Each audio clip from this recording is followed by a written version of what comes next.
하나님께서 오늘 제게 주신 말씀 사무엘하 16장 7절로 12절 말씀인데요. 이렇게 찾아서 읽어보겠습니다.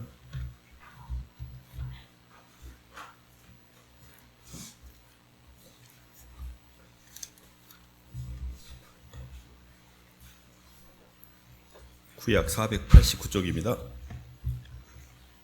시므이가 저주하는 가운데 7절로 12절까지입니다. 시작. 시므이가 저주하는 가운데 이와 같이 말하니라. 피를 흘린 자여 사악한 자여 가거라 가거라. 사울의 족속의 모든 피를 여호와께서 내게로 돌리셨도다.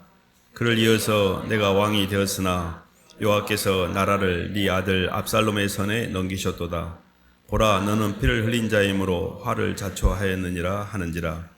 수레아의 아들 아비새가 왕께 여짜오되 이 죽은 개가 어찌 내 주 왕을 저주하리이까. 청하건대 내가 건너가서 그의 머리를 베게 하소서 하니, 왕이 이르되 수레아의 아들들아, 내가 너희와 무슨 상관이 있느냐. 그가 저주하는 것은 여호와께서 그에게 다윗을 저주하라 하심이니 내가 어찌 그리하였느냐 할 자가 누구겠느냐 하고, 또 다윗이 아비새와 모든 신하들에게 이르되 한 아들도 내 생명을 해하려 하거든 하물며 이 베냐민 사람이랴. 여호와께서 그에게 명령하신 것이니 그가 저주하게 버려두라. 혹시 여호와께서 나의 원통함을 감찰하시리니 오늘 그 저주 때문에 여호와께서 손으로 내게 갚아주시리라 하고. 아멘. 박수로 하나님께 영광 돌리겠습니다. 다윗과 시므이라는 말씀 제목인데요. 하나님의 관점으로, 영적인 관점으로 살아가는 다윗과 육의 관점, 사람의 눈으로 보는 시므이라는 이 두 인물이 이렇게 대조적으로 보여지는 장면인데요. 이거를 우리가 영적으로 해석할 때는 겉사람과 이렇게 속사람으로 좀 나눠볼 수가 있습니다. 사람은 태어나면 시간과 공간 안에서 보이는 세계를 상대하는 육으로 살거든요. 이거를 겉사람이라고 합니다. 이렇게 말씀도 듣고 시므이도 여호와라는 말을 쓰고 있는 걸 보면 그가 하나님을 모르는 게 아닙니다. 다들 하나님을 믿고 있다고 착각을 하고 있습니다. 그러나 영은 열리지 않는, 그래서 보이는 세계를 상대하고 있는 겉사람과 보이지 않는 세계를 상대하는 속사람, 이렇게 좀 이렇게 나누어서 설명할 수 있는데요. 사람의 인생은 뭔가를 만들어가는 여정입니다. 하나님께서 인간을 창조할 때 하나님의 형상으로 창조하셨거든요. 근데 하나님의 형상이라는 게 사랑 형상이고, 사람은 자기 몸을 사랑으로 채워야 될 그릇입니다. 근데 사람이 사랑이 부족하면 환경이라든지 사람에게 끌리게 해놓으셨어요. 그래서 환경이나 사람에게 끌릴수록 이 부담감 때문에 인생이 굉장히 힘들게 해놓으셨어요. 고민스럽고 염려하고 눌리고 부담스럽고, 그리고 다른 사람이 잘 되는 꼴을 못 봐요. 남이 잘 되면 상대적으로 나는 비교의식 가운데 내가 낮아지기 때문에 다른 사람을 깔아뭉개야 돼요. 그래서 항상 다른 사람을 판단하고 정지하고 이럴 수밖에 없어요. 왜냐하면 그렇게 스스로 자가발전으로 나를 높여야 내가 좀 살 수가 있거든요. 그래서 겉사람은 끊임없이 움직이지만 아무리 움직여도 밖의 것들을 아무리 이렇게 취해도 내 것이 안 됩니다. 사람이 이렇게 좋은 것을 취하면 좋은 게 돼야 되는데요. 좋은 것을 취하면 그 좋은 것을 더 많이 먹어야 된다는 부담이 잡히고요. 안 좋은 것을 취하게 되면 안 좋은 것 때문에 억울하고 분해서 또 묶입니다. 그래서 밖에서 일어나는 모든 환경 속에서 아무리 우리가 힘들게 애를 써도 그게 내 것이 안 돼요. 이게 인간의 고민이거든요. 전도서 말씀에 한 말씀인데 찾아볼까요?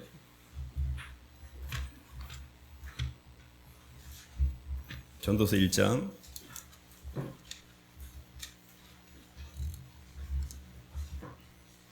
7절 8절부터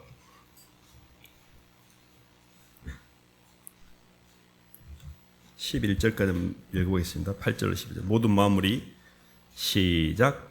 모든 마무리 피곤하다는 것을 사람이 말로 다 말할 수는 없나니 눈은 보아도 족함이 없고 귀는 들어도 가득 차지 아니하도다.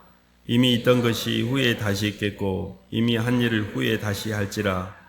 해 아래에는 새 것이 없나니 무엇을 가리켜 이르기를 보라 이것이 새 것이라 할 것이 있으랴.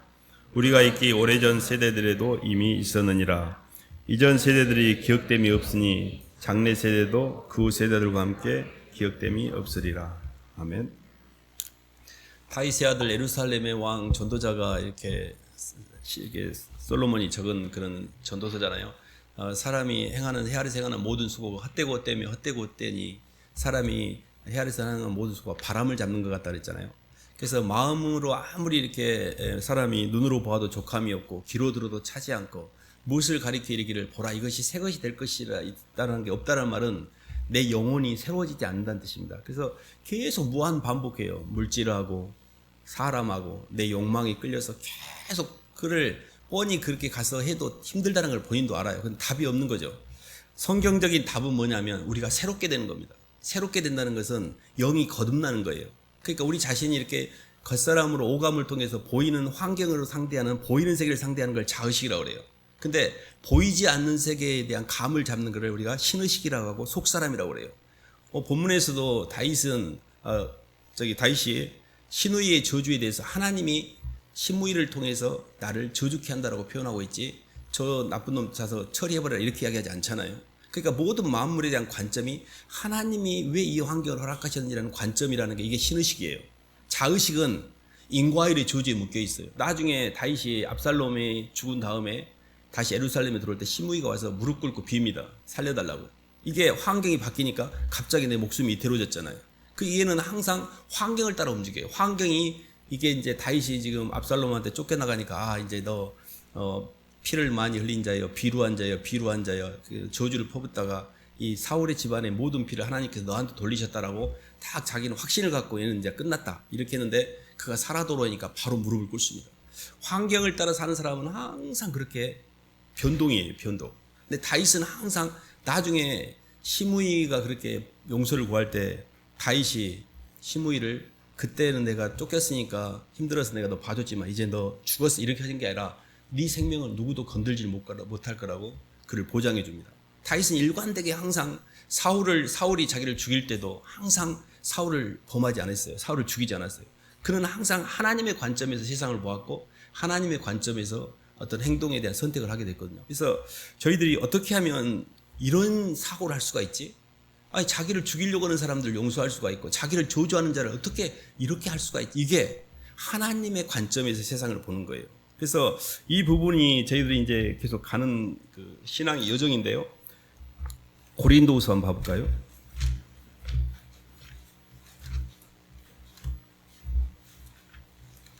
(4장) 16절로 18절 한번 봐보겠습니다.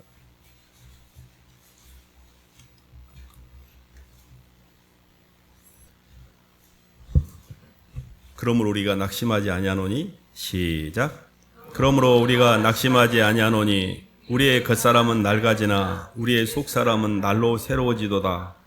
우리가 잠시 받는 환난에 경한 것이 지극히 크고 영원한 영광에 중한 것을 우리에게 이루게 함이니 우리가 주목하는 것은 보이는 것이요 보이지 않는 것이니 보이는 것은 잠깐이요 보이지 않는 것은 영원함이라. 아멘. 실질적으로 이렇게 보이는 것과 보이지 않는 것을 잘 인지하셔야 되는데요. 창세기 13장에 보면 아브라함과 롯이 이렇게 이제 사람들이 많아지면서 스스로 이제 선택을 해야 될 때가 옵니다. 그때 롯이 선택한 것은 보이는 걸 따라가거든요. 그래서 소돔과 고모라가 물이 너무 풍성하고 보기에 너무 기름지고 좋은 땅이라 소돔과 고모라를 택하거든요. 아브라함은 보이는 걸 따라가는 게 아니라 하나님을 따라가거든요. 사람은 항상 환경을 보고 어디가 좋은지, 어디로 가야 내가 편안한지 이런 환경을 따라가지만 하나님의 사람들은 항상 하나님의 인도와 섭리를 따라가거든요. 우리가 주목하는 것은 보이는 게 아니고 보이지 않는 것이고 보이는 것은 잠깐이지만 보이지 않는 게 영원하다 그랬잖아요. 그러면 보이지 않는 하나님의 영원한 세계를 어떻게 우리가 감을 잡을 수 있을까? 이게 이제 우리의 숙제잖아요. 하나님을 믿으면 좋겠다는 걸 알겠어요. 근데 어떻게 이 세계에 대한 감을 잡고 다윗처럼 어떻게 이렇게 하나님과 동행할 수 있지? 이런 지점에서 첫 번째 단추가 하나님의 말씀, 하나님의 영, 하나님 나라의 의식을 우리가 받으려면 하나님 말씀을 들어야 됩니다. 그러니까 하나님 말씀이라는 게 말이라는 게 생명이 있어요. 하나님의 말씀 자체는 말이라는 것 자체는 에너지원입니다. 하나님의 말씀은 살아있고 운동력이 있어 좌우의 날선 어떤 곰보다 내리하여 혼과 영과 및 관절과 골수를 찔러 쪼개기까지 하고 우리의 마음과 생각을 감찰한다고 했잖아요. 하나님의 말씀을 들으면 이 말씀을 통해서 들어온 생각이 이게 생명력이에요. 우리가 이렇게 가방을 하나 내가 좋아하는 가방이 있으면 가방을 생각하잖아요. 그게 생명력이에요. 이 가방을 잉태하고 생각이 생명이에요. 이 생명을 잉태해서 언젠가 이 가방을 사고 싶은 욕구를 점점 키워가지고 그 생명이 깊어지면 가방을 사고 있잖아요. 그러니까 모든 걸 행동으로 움직이게 하는 근원이 생각이에요. 근데 그 생각은 어디서 오냐면 영으로부터 와요. 말로부터 와요. 그러니까 하나님의 말씀을 통해서 하나님이 우리에게 원하는 영의 생각이 뭔지가 강화가 돼야 돼요. 그러니까 처음에는 육의 생각으로 우리가 삽니다. 성경에 보면 육신을 쫓는 자는 육신의 일을, 영을 쫓는 자는 영의 일을 생각하느니 육신의 생각은 사망이요 영의 생각은 생명과 평안이다. 육신의 생각이 뭐냐면 내 욕망을 이루고 싶은 생각이에요. 보통 나밖에 없는 생각. 하나님은 생각이 안 나. 이걸 육의 생각이라고 그래요. 영의 생각이 뭐냐면 사랑하는 상대를 생각하는 거예요. 사람이 속사람이라는 게 뭐냐면 속사람은 안에 사랑하는 상대를 품고 있는 거, 이게 속사람이에요. 육의 사람은 뭐냐면 환경의식, 오감을 통해서 환경으로 사는 사람이 겉사람이라고 그래요. 우리는 다 겉사람을 살고 있기 때문에 시간과 공간의 제약 가운데 이렇게 힘든 거예요. 근데 속사람이 열려야만 시간과 공간에서 해방이 돼요. 이걸 구원이라고 그래요. 그 속사람을 여는 비밀이 예수님이시잖아요. 근데 예수님이 우리에게 생명의 근원이고 예수님이 모든 것의 열쇠라는 걸 알겠어. 근데 왜 나는 예수님의 임재가 느껴지지 않고 왜 예수님의 말씀으로 이 세상 해석이 안 되는가?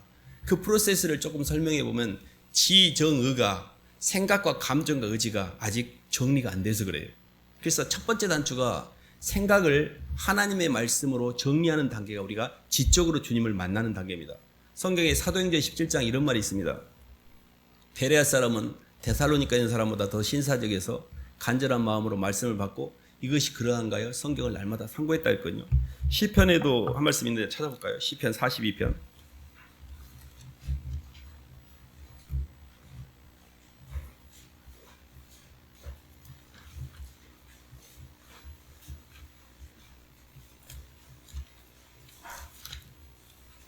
(42편) 1, 2절 한번 보겠습니다. 1절로 5절까지 읽어보겠습니다. 하나님이여, 시작. 하나님이여, 사슴이 시냇물을 찾기에 갈급한 같이 내 영혼이 주를 찾기에 갈급하나이다. 내 영혼이 하나님 곧 살아계신 하나님을 갈망하나니 내가 어느 때에 나아가서 하나님의 얼굴을 배울까?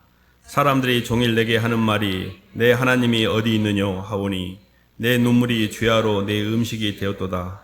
내가 전에 성의를 지키는 무리와 동행하여 기쁨과 감사의 소리를 내며 그들을 하나님의 집으로 인도하였더니 이제 이 일을 기억하고 내 마음이 상하는도다. 내 영혼아, 내가 어찌하여 낙심하며 어찌하여 내 속에서 불안해하는가? 너는 하나님께 소망을 두라. 그가 나타난 도우심으로 말미암아 내가 여전히 찬송하리로다. 아멘. 사슴의 시냇물을 찾기에 갈급한 같이 우리 영혼이 하나님을 찾기에 갈급한, 사실 우리에게 필요한 것은 배가 고프면 밥을 먹는 것처럼 우리의 영혼이 살려고 하면 사랑을 먹어야 됩니다. 우리에게 가장 필요한 것은 육신의 소화도 필요한 것도 있지만 영적인 양식이 필요하거든요. 그 영적인 양식이 사랑이거든요. 우리에게 필요한 것은 육적 기갈보다 훨씬 심각한 게 영적 기갈이에요. 영적으로 사람이 사랑이 결핍되면 시간과 공간에 많이 파편화되고 분산됩니다. 그래서 굉장히 사는 게 힘들어요. 그냥 부담감밖에 없어. 그것을 계속해서 그런 사람들이 왜 어떻게 문제가 되냐면 그렇게 힘들게 살면 계속 어택되는 환경밖에 없어요. 사람한테 어택당하고 환경한테 어택당해요. 왜 하나님이 그 어택당하는 환경을 허락하시냐면 그렇게 해야만 이 사람이 하나님께로 돌아오기 때문에 그래요. 근데 이 사람은 계속 모르고 하나님께로 가는 게 아니라 그 환경과 싸우고 있는 거예요. 계속. 환경에서만 답이 있는 줄 알고. 근데 그거는 계속 반복만 될 뿐이에요. 마음을 바꿔서 내가 안으로 들어와서 주님께 고백하고 주님을 만나면 그 문제는 화상이기 때문에 없어지게 돼 있어요. 그래서 주님은 계속 안으로 들어오라고 바깥에 있는 문제를 주는데 나는 바깥에 있는 문제를 풀기 위해서 주님을 갖다 쓰는 이런 형국으로 지금 신앙생활을 하고 있는 거죠. 그래서 하나님 말씀을 읽으면 모든 만물이 하나님의 사랑이고 왜 하나님이 이 환경을 허락하셨는지를 이해하게 돼요. 그래서 우리가 절대주권에 대해서 많이 이야기하는데요. 가장 신앙의 기초는 내게 주신 모든 것은 하나님의 사랑입니다라는 고백이에요. 어떤 환경도 환경이 나를 어떻게 못해요. 하나님의 사랑이 환경에서 오는 고난과 부담보다 훨씬 커요. 그러니까 하나님의 사랑으로 환경을 덮는 게 우리가 믿음인데 환경에서 계속 어택당하고 휘둘리고 있잖아요. 휘둘리고 있다는 말은 내 안에 그 환경을 덮을 수 있는 임재 능력이 없는 거예요. 그래서 우리는 이 안에 임재 능력으로 키워가는 게 신앙 여정이잖아요. 요셉이 그 고난 가운데 있을 때 요셉이 고난이 장난이 아닙니다. 형제들한테 그렇게 팔려간 것이 사람들에게 집단으로 린치를 당하면 사람은 100% 우울증 옵니다. 멘붕이 와버려요. 사람이 한 명도 아니고 집단으로 형제들이 10여 명이 자기를 다구리를 한 거거든요. 집단 린치를 한 거예요. 그것은요 평생 씻을 수 없는 상처예요. 근데도 요셉이 휘둘리지 않았고 보디발의 아내 유혹을 뿌리쳤다는 이유로 억울하게 감옥에, 이런 말도 안 되는 상황 속에서 요셉은 어떻게 견뎠을까? 그 안에 하나님과 동행하는 임재의식이 있었어요. 안에 그의 빛나는 인생을 어찌 무너뜨릴 수 없는 존재의 환희 상태가 있었거든요. 이게 요셉의 신앙이었거든요. 근데 그게 핵심이 뭐냐면 하나님은 내게 사랑이시다, 이 고백이에요. 하나님은 어떤 경우도 내게 사랑이셔요. 우리가 말하는 욥도, 그 욥의 고난도 우리가 잘 아시잖아요. 재산이 넘어가고 자식들이 죽고, 봐보세요. 재산부터 쳐요. 물질, 그 다음에 사람, 자식을 치잖아요. 마지막에 치는 게 내 몸뚱이에요. 사람은 돈을 잃어도 고개를 안 숙입니다. 돈 잃어가지고 하나님 앞에 돌아오지 않아요. 그리고 자식 잃어도 버팁니다. 근데 어디 치면 들어오냐면 몸을 치면 돌아와요. 몸까지 쳐요. 근데 그 세 가지를 다 가장 심각한 것부터, 약한 것부터 쳤어요. 재산, 사람, 자기 자신까지 치잖아요. 그때도 모태에서 내가 적신으로 왔으니 주신 분도 하나님이요, 취하신 분도 하나님이, 하나님께 영광을. 인간이 그렇게 할 수 있을까요? 이게 진짜 신앙이에요. 신앙. 왜 근데 욥이 그렇게 할 수 있었냐면 하나님에 대한 절대적 믿음이 있어요. 동방의 의인이라고. 네가 동방에 있는 의인 욥을 아느냐 그랬잖아요. 그러니까 영적으로 보면 하나님의 사랑이 너무 크다라는 것에 대한 확신이, 환경에서는 어떤 것도 이겨내면 이 사람이 절대 주권에 대한 믿음이 있는 겁니다. 근데 그 시작은 어떻게 하냐면 하나님의 주권을 인정하는 거예요. 이 환경도 주님이 주셨으니 하나님 감사합니다. 다윗은 지금 압살롬이라는 말도 안 되는 자식한테 지금 쫓겨가는 상황이잖아요. 그 상황에서도 저주를 받고 있을 때, 그난도 화딱지나는데 저 개 같은 놈이 나한테 저런다고 가서 단칼에 아빗에 보내가지고 목을 쳐버렸을 건데, 수레의 아들들아, 너희들이 나와 뭔 상관이냐, 하나님 하시는데 왜 네가 이런 말을 한다는 게 다윗이 평소에 얼마나 하나님과 동행했는지를 알 수가 있는 겁니다. 우리 신앙은 어려울 때 보면 알아요. 좋을 때는 다 좋아요. 아유, 막 믿음도 좋은 것 같고, 정말 어려울 때 자기 바닥을 드러내요. 본색을 드러내고 육의 기운을 드러내면서 짐승처럼 으르렁거리면서 잡아먹으려고 그래요. 그래서 가장 힘들 때 그 사람의 삶의 태도를 보면 이 사람이 하나님의 사람인가 육의 사람인가를 정확히 알 수 있습니다. 지적으로 이게 가능했던 이유는 하나님의 말씀을 끊임없이 섭취했어요. 하나님의 말씀을 섭취하는 방법을 저희들이 이렇게 간단히 좀 설명을 드리면 이런 겁니다. 처음에 말씀을 많이 들으셔야 돼요. 믿음은 들음에서 나며 들음은 그리스도의 말씀으로 말미암이기 때문에 말씀을 듣는 단계가 있어요. 설교 말씀을 많이 들으셔야 돼요. 교회에서 이렇게 한 번 듣는 게 아니라 팟빵이라든지 유튜브를 통해서 계속 반복해서 들으셔야 돼요. 듣는 만큼 의식이 열려요. 이게 어느 정도 계속 듣다 보면 조금 감이 와요. 듣는 거 가지고 조금 이제 부족하면 성경을 읽습니다. 듣기 다음에 읽기예요. 읽기가 뭐냐면 구약과 신약을 쭉 앞에서부터 순서를 읽어요. 저희가 지금 읽고 있는 이렇게 성경 공부 그 순서는 가령 지금 사무엘 하를 읽으면 시편 56편, 60편 이렇게 거기를 보잖아요. 그게 사무엘 하에 있었던 내용과 시편이 연결돼 있어요. 시간순으로 보는 겁니다. 그래서 우리는 다 이게 성경을 시간순으로 좀 정리해놨거든요. 그래서 1년은 구약, 1년은 신약. 물론 1년 안에 신구약을 다 하면 또 괜찮습니다. 근데 양이 중요한 게 아니라 그냥 그 순서만 따라가는 거예요. 성경을 꾸준히 읽으면서 성경 전체에 흐르고 있는 하나님의 섭리에 대해서 내가 이해가 있어야 돼요. 하나님 말씀을 섭취하는 방법이 듣기, 말씀, 설교를 읽기. 그 다음에 맨투맨을 통해서 성경 공부를 하는 겁니다. 주일날 오후에도 성경 공부가 있고, 목사님하고 맨투맨을 통해 성경 공부도 있고, 이렇게 성경 공부. 그리고 그 다음이 암송이에요. 듣기, 읽기, 공부, 암송. 암송은 이제 좋았던 말씀이 있으면, 저도 이렇게 시편의 40편, 이게 하나님이 사슴이 시냇물을 찾기에 갈급한 같이 내용의 주를 갈망하라, 이런 말씀들을 20대 때 애웠던 기억이 나요. 그러니까 내가 이렇게 마음에 그 뭔가 감동이 있던 마음, 내 영혼아 어찌하여 네가 낭망하며 어찌하여 네가 두려워, 이런 말들이 나도 낙심이 되고 내가 두려움 떠는데 하나님 말씀을 들으니까 내가 마음이 편안하네. 그때는 암송을 하는 거예요. 적어가지고 갖고 다니면서 외우고, 옆에 사람한테 잘 외우고 있는가 체킹 프렌드한테 물어도 보고, 이렇게 해서 암송도 할 수 있으면 하면 하는 게 좋습니다.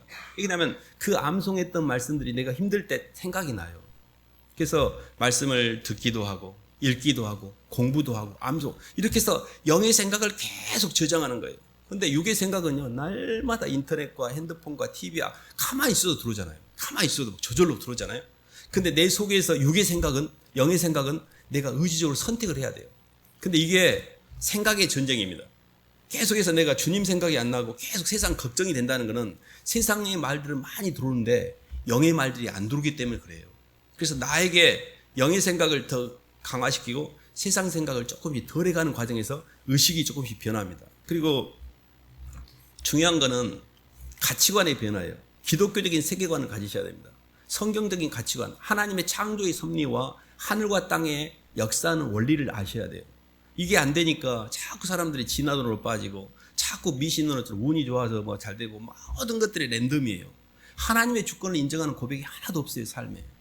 그래서 저는 다윗의 그런 고백 간단한 것 같지만 하나님께서 저 저주도 하셨고 저 주체가 하나님이기 때문에 내가 거기에 따따붙할 것이 없다. 이 고백 하나로 그 문제를 처리했거든요. 그래서 우리에게 누군가가 핍박을 할 때, 나를 이유 없이 고난이 올 때, 저 사람을 하나님 저 엑스트라 하나 구해가지고 나를 이렇게 힘들게 하느라고 얼마나 애를 쓰시냐. 그러니까 하나님이 저 사람을 엑스트라로 붙여서 내 안에 뭔가를 처리하시려고 보낸 건데 나는 그거를 못 보고 왜 저 사람이 나한테 저러는 이해가 안 된다고 이렇게 싸우고 있는 그 믿음 없음에 대해서 고백을 하셔야 돼요. 그래서 말씀을 이렇게 쭉 듣다 보면 이제 사람이 시편 119편도 한번 봐볼까요?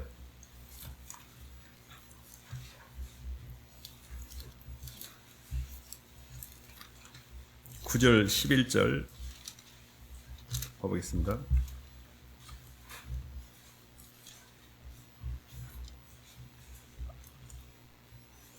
9절로 11절까지 먼저 읽어보겠습니다. 청년이 무엇으로? 시작. 청년이 무엇으로 그의 행실을 깨끗게 하리이까? 주의 말씀만 지킬 따름이니이다.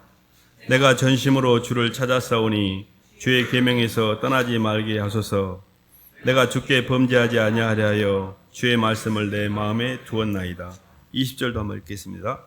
주의 규례 20절입니다. 시작. 주의 항상 사모함으로 내 마음이 상하나이다. 아멘. 시편 기자는 청년이 무엇으로 그 행실을 깨끗게 하리까? 주의 말씀에 따라 상할 것이니라 했고, 내가 주께 범죄치 아니하래요 주의 말씀을 내 마음에 두었다 했잖아요. 하나님의 말씀이 내 마음에 두면 어떤 죄를 행하고자 하는 어떤 마음이 들 때 이 말씀에 걸리게 돼 있어요. 그래서 청년이 무엇으로 깨끗게 하는 게 막 이렇게 송곳으로 막 허벅지를 찌르는 게 아니라 하나님의 말씀을 마음에 품고 있으면 돼요. 하나님의 말씀은 영의 생각이기 때문에 육의 생각을 소멸시킵니다. 그리고 내가 주의 규례, 주의 말씀을 사모함으로 내 마음이 상했다 그랬는데, 하나님 말씀이라는 게 결국 예수님이에요. 예수님이 말씀 하나님이시잖아요. 말씀을 많이 묵상하는데 말씀에 대한 정보를 묵상하는 게 아니라 그 말을 하고 있는 주체이신 하나님의 사랑을 내가 묵상하는 거예요. 그러니까 예수님을 말씀을 통해서 계속 묵상하고 예수님의 사랑을 생각하면 그 마음이 내가 상하게 돼 있어요. 내가 예수님을 누군가를 사랑해서 마음이 상해보는 경험이 있으십니까? 이게 굉장한 경험입니다. 누구를 진짜 사랑하면 마음이 상해요. 주님을 진짜 사랑하면 마음이 상합니다. 그래서 하나님의 말씀을 들은 자들은 이제 마음이 이제 열리는 두 번째 단계로 가게 됩니다. 사람의 마음이라는 게요, 의식이 바깥에서 열리고 귀로 열리고, 두 번째 그 귀가 말씀이 내 안으로 들어와서 임재를 통해 안이 열려요. 이때 이 사람이 영안이 열렸다 그래요. 육안은 보이는 걸 보는 것이고 영안은 보이지 않는 걸 보는 겁니다. 영안이 열린 사람들은 보이지 않는 영적인 세계를 보고 있고 모든 환경의 배경에 있는 보이지 않는 존재를 보고 있어요. 실질적으로 엘리야와 그 종이 그 엘리야를 잡으러 왔을 때 그 하나님 군대를 보거든요. 엘리야가 그 종의 눈을 열어가지고 영안이 열리거든요. 하나님의 군대가 뒤에 진을 치고 있는 그걸 보게 돼요. 우리는 지금 어떤 사건이라는 보이는 세계를 보지만 하나님이 그 뒤편에 어마어마한 섭리 가운데 역사하시는 걸 보는 게 영안이에요. 근데 이 영적인 눈이라는 것은 내 심령 공간이 청소가 돼야 돼요. 내 심령이, 마음이 가난한 자는 복이 있나니 천국이 저희 것이요 마음이 청결한 자는 복이 있나니 하나님의 아들의 일컬음, 이런 말씀이 있잖아요. 마음이 가난하고 마음이 청결하다는 이야기는 말씀을 듣고 내 안에 이 안까지 청소가 됐다는 뜻이에요. 그래서 우리가 이렇게 말씀을 들은 사람은 기도에 힘쓰셔야 됩니다. 두 번째가 기도예요. 기도는 고백하고 시인을 통해서 영계를 청소하는 게 기도거든요. 기도에 대해서도 조금 제가 오늘 설명을 좀 드리면, 조금 제가 이렇게 좀 강론을 좀 오늘은 말씀을 드리는데, 찬양을 많이 하셔야 돼요. 찬양이라는 게 뭐냐면, 우리가 이렇게 풍선을 불잖아요. 그럼 풍선이 이렇게 커지면서 공기가 들어가면서 표면적이 넓어지기 때문에 가벼워져서 위로 뜹니다. 내가 누군가 하나님의 영적인 존재를 찬양하면 표면적이 넓어져요. 그래서 내 안에 많이 무겁고 눌렸던 것들이 해방이 돼요. 그래서 찬양을 하면서 하나님을 찬양하고 하나님께 영광을 돌리고 막 부르짖고 하는 게 굉장히 중요합니다. 찬양을 하지 않고 내가 항상 대장이고 찬양하고 높이는 존재가 없기 때문에 내 인생이 힘든 거예요. 그래서 여호와 이레 하나님, 모든 걸 예비하시는 하나님 찬양합니다. 여호와 샬롬 하나님, 모든 평강의 하나님을 찬양합니다. 여호와 라파 하나님, 모든 걸 치료하시는 하나님을 찬양합니다. 여호와 니시, 모든 승리의 하나님을 찬양합니다. 여호와 샴마, 임재하시는 하나님을 찬양합니다. 여호와 치드케는 모든 하나님의 어떠하심을 하나씩 이렇게 고백하면서 찬양을 드려도 되고요. 시편 말씀 한 장을 읽으면서 하나님의 모든 찬양 기도입니다. 시편에 나와 있는 하나님의 어떠하심을 가지고 기도하셔도 돼요. 찬양 기도를 내 삶 가운데 하고 있는가 잘 봐보셔야 돼요. 찬양 기도를 쭉 하다 보면 사람이 사랑을 받잖아요. 사람이 사랑을 받을 때만 눈물이 나고 회개가 됩니다. 그러면 자연스럽게 고백으로 이어져요. 그것이 컴패션입니다. 하나님을 찬양하고 그리고 내 죄를 고백하는. 그래서 기도는 하나님 나 이거 필요해요, 이거 해주세요라는 그런 요구하는 그것이 기도가 아니고 주님의 임재를 고백하고 시인하고 내 죄를 고백하는 게 기도예요. 내 죄를 고백함으로 안에 쓰레기가 밖으로 나가고 하나님의 사랑과 임재하심을 받아들임으로 내 영이 채워지는 거예요. 그래서 영적인 호흡이라고 있잖아요. 이산화탄소가 밖으로 나가고 산소가 이렇게 들어오는 거예요. 그래서 실제 기도를 해보세요. 집에 가서 하나님 무릎 꿇고 단 1분이라도 하나님 이렇게밖에 살지 못하는 저를 용서를 구합니다. 하나님 죄송해요. 이게 컴패션이 없기 때문에 영이 안 열려요. 모든 신앙의 영적인 그 통로에 기도 없이는 하늘과 땅의 경계를 못 넘어갑니다. 많은 사람들이 교회에 나와서 예배도 드리고 성경 공부도 하고 봉사도 하고 섬기는데 기도가 없어요. 기도가 없기 때문에 영이 죽어 있어요. 마귀가 교회 첨탑에서요 기타 치고 놀고 있어요. 왜냐하면 기도가 없으니까 신경 쓸 것이 없어요. 근데 기도하기 시작하면 이 사람들이 이제 영이 살아나기 때문에 마귀들 긴장을 합니다. 기도를 하셔야 돼요. 그래서 우리가 안을 여는 방법, 어떻게 속사람의 영의 세계를 여는가가 말씀과 기도입니다. 그래서 말씀이 이렇게 육신이 되어 우리 가운데 오신 주님을 내가 만나고 기도로 그분을 찬양하고 그분 앞에 죄를 고백하고 그리고 세 번째가 감사하고 하루에 3개 정도 감사 기도를 가지고 기도를 해보세요. 매주 서너 개 정도 가지고 하나님 감사합니다. 태어나게 해주셔서 감사합니다. 이렇게 어떤 놈이 나한테 와서 이렇게 날 힘들게 해주시고 또 감사합니다. 계속 해보세요. 감사를. 그러면 감사 안 되던 게 감사가 돼요. 그래서 찬양과 자백과 감사 그리고 마지막이 간구예요. 그것이 남을 위해서 간구하는 걸 중보기도라고 하고 나를 위해서 간구하는 것을 이제 개인 기도라고 합니다. 잘 봐보세요.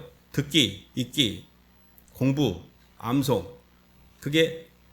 이게 듣기가 새끼손가락입니다. 듣기, 읽기, 공부, 암송. 이게 뭐예요? 묵상이에요. 듣기도 묵상이 필요하고 읽기도 묵상이 필요하고 공부도 묵상이 필요하고 암송도 묵상. 이거를 오른손을 말씀의 손이라고 해요. 자, 찬양, 어도레이션. 그 다음에 컴패션. 그 다음 뭐예요? 땡스기빙, 서플리케이션 for others. 그리고 나. 이게 뭐예요? 5가지. 이게 기도의 손이에요. 이렇게 기도하는 거예요. 말씀의 손하고 기도의 손하고. 말씀을 섭취하는 방법은 듣기, 읽기, 공부, 암송, 묵상이에요. 듣기, 읽기, 공부, 암송. 그리고 찬양, 자백, 감사, 간구. 간구에 2가지가 있습니다. 이게 말씀과 기도의 손이에요. 우리가 기도할 때 이렇게 2 손을 모아서 기도하잖아요. 이게 말씀과 기도로 거룩해진다는 의미예요. 제가 조금 강론을 오늘 좀 잠깐 말씀을 드렸는데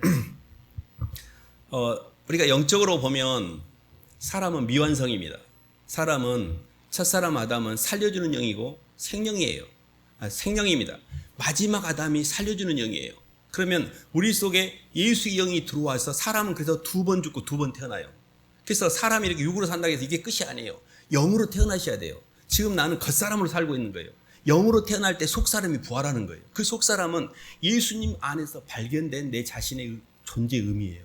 예수님의 사랑을 내가 받아들일 때 몸은 육으로 그대로 있지만 내 안에 예수를 믿는 속사람의 의식이 새롭게 거듭나요. 이게 영이 열린 거예요.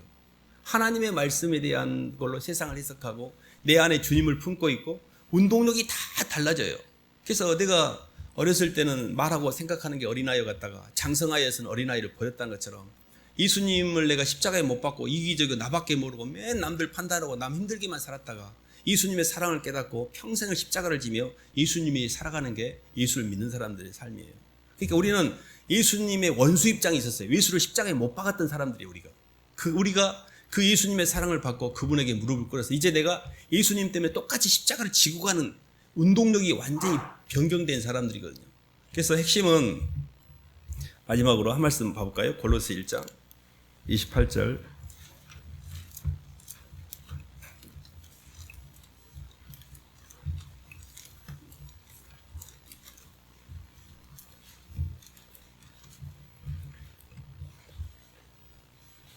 신약 325쪽입니다. 골로새 1장 28절 9절 말씀.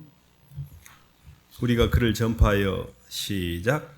우리가 그를 전파하여 각 사람을 권하고 모든 지혜로 각 사람을 가르침은 각 사람을 그리스도 안에서 완전한 자로 세우려 함이니 이를 위하여 나도 내 속에서 능력으로 역사하는 이의 역사를 따라 힘을 다하여 수고하노라.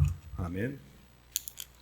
우리가 예수님을 전파하여 각 사람을 권하고 모든 지혜로 각 사람을 가르친 것은 각 사람을 그리스도 안에서 완전한 자로 세우려 하는 게 목적성을 갖고 있고요. 나도 이 목적성을 위하여 내 속에서 역사하는 성령의 인도를 따라 힘을 다하여 수고한다 그랬잖아요. 우리가 살아가는 동안에 가장 의미 있고 가치 있는 일은 영혼들한테 투자하는 겁니다. 사람을 살리는 것보다 더 중요한 게 없어요. 제 아무리 내가 이 땅에서 공부를 잘해갖고 고시를 합격하고 뭐 높은 직업에 가도 그런 것들이 남는 게 아니에요.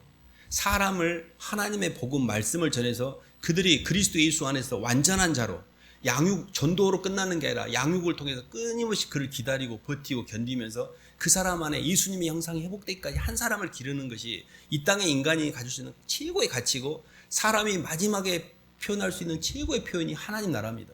하나님 나라가 내 인생 가운데 역사가 돼야 돼요. 내가 예수님을 닮아가고 내 삶을 통해서 하나님 나라가 확장되는 게 우리의 존재에 가장 의미와 가치가 있습니다. 사도 바울은 그를 깨닫고 이를 위하여 나도 내 속에서 능력으로 역사하는 역사를 따라 힘을 다해서 수고하고 있다 이렇게 표현하고 있잖아요. 그래서 마지막에 모든 운동력이 속사람이 움직이는 운동력은 뭐냐면 사람을 살리는 생명운동을 하게 돼요.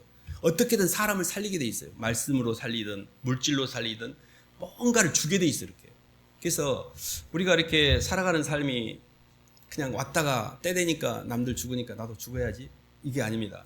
우리는 하나님의 형상이라는 너무 기가 막힌 존재로 이 땅에 부르심을 받았고 하나님의 형상을 이루어가는 여정 가운데 수십 년 동안 이렇게 오랫동안 우리를 하나님께서 기다리면서 빚어가시는 그런 여정이 있어요. 애기도 나면요, 요즘엔 개들은 고양이들은 뭐 말들은 태어나면 바로 뛰어다니는데 애기는 몇 년을 키워도 애기입니다. 그냥 엄마가 그냥 막 너무너무 힘들죠. 5년을 키워도 애기고 10년을 키워도 아직도 애기고 20년을 키워도 엄마가 나한테 해준 게 뭐가 있냐고 이렇게 달라들고 이게 애들이 애기잖아요. 언제까지 내가 너하고 함께 해야 되냐 할 정도로 기가 막힌 얘기입니다. 주님이 그러고 계세요. 우리가 똑같이 20년을 교회를 다니는데 내가 언제까지 네 노드십을 이야기해야 되냐. 노드십을 들은 지가 귀가 닳도록 듣고 있는데 노드십이 없어. 아무리 이야기해도 마음속에 예수님은 없고 내 욕망밖에 없고 정욕밖에 없어. 이 정욕을 예수님의 사랑으로 다 녹여서 빼내야 되는데 예수님을 사랑할 때만 이것이 빠져나가는데 예수님을 사랑하는 그냥 이 욕망을 그냥 아직도 품고 있고 그것을 계속 키우려고 있고 이러니 주님이 내가 언제까지 너와 함께 하겠냐 이런 고백을 안 할 수가 없는 입장입니다. 저도 그랬던 것 같아요. 제가 우리 모두가 그런 상황입니다. 근데 중요한 거는 결단을 하셔야 됩니다. 언제까지 내가 정말 이렇게 살 것이 아니다. 주님 중심으로 살자. 모멘텀을 만드셔야 돼요. 결단을 하셔야 돼요. 시편 기자가 그렇게 고백하잖아요. 내 마음이 확정되었고 확정되었사오니 비파의 수구마 새벽을 깨우리라 여호와를 찬양하세. 내가 새벽을 깨우리라는 결단을 하면서 하나님 중심으로 방향을 바꾸거든요. 우리의 삶 가운데서도 계속 겉사람 시므이처럼 환경에 따라서 다윗을 저주했다가 또 제가 불리해지니까 바로 아부를 하고 이런 환경으로 사는 게 아니라 어떤 순간에도 하나님의 말씀을 따라 하나님의 주권을 인정하고 항상 주님을 마음 가운데 품고 주님과 영혼들을 향해서 예를 쓰면서 살려고 하는 이 방향성을 따라 가셔야 됩니다. 이게 다윗과 시므이의 차이고 겉사람과 속사람의 차이예요. 그래서 시작은 그렇게 차이가 안 나 보이지만요. 완전히 하늘과 땅이 먼 것처럼 멀어지게 됩니다. 나중에는. 그래서 주님이 우리를 이 땅에 부르신 이유는 새끼 밥 먹고 살다가 죽는 게 아니고 너무 멋진 하나님의 형상으로 우리를 빚어가기 위해서 창조하셨고 그리고 우리가 살아가는 생애 내내 나만 배불리 잘 먹고 잘 사는 게 아니라 이 땅에 하나님의 사랑을 모르는 사람들에게 복음을 전하는 데 우리를 부르셨어요. 이 두 개의 소명을 절대 잊어버리시면 안 됩니다. 내가 먼저 교회가 되고 교회를 세우는 것, 그리스도를 알고 그를 알게 하는 것, 이게 굉장히 중요합니다. 내가 먼저 예수님을 만나야 돼요. 그리고 남들도 예수님을 만나도록 돕는 것. 이게 우리가 이 땅에 존재하는 이유입니다. 내가 주님을 만나는 게 인격의 열매예요. 내가 주님을 만났다는 게 성령의 열매가 맺혀서 내 삶이 좋아집니다. 그리고 주님을 전파하는 과정에서 사역의 열매가 맺혀서 많은 사람들이 주님께로 돌아오는 역사가 일어납니다. 그래서 이 길을 잘 걸어가시기를 주님의 이름으로 축원합니다. 하나님 아버지 감사를 드립니다. 하나님 아직도 땅에서 저희의 문제 가운데 빠져서 주님 주신 사명이나 소명보다는 저희의 힘들고 억울하고 휘둘렸던 것들에 대한 고통 가운데 저희들이 많이 잡혀 있는데 하나님 눈을 들어 밭을 보고 하나님이 역사하시는 섭리 가운데 영안을 열어주셔서 보이지 않는 세계를 보는 그런 믿음들이 있으므로 이 모든 문제를 잘 풀어갈 수 있도록 주님 인도하여 주시옵소서. 예수님 이름으로 기도드립니다.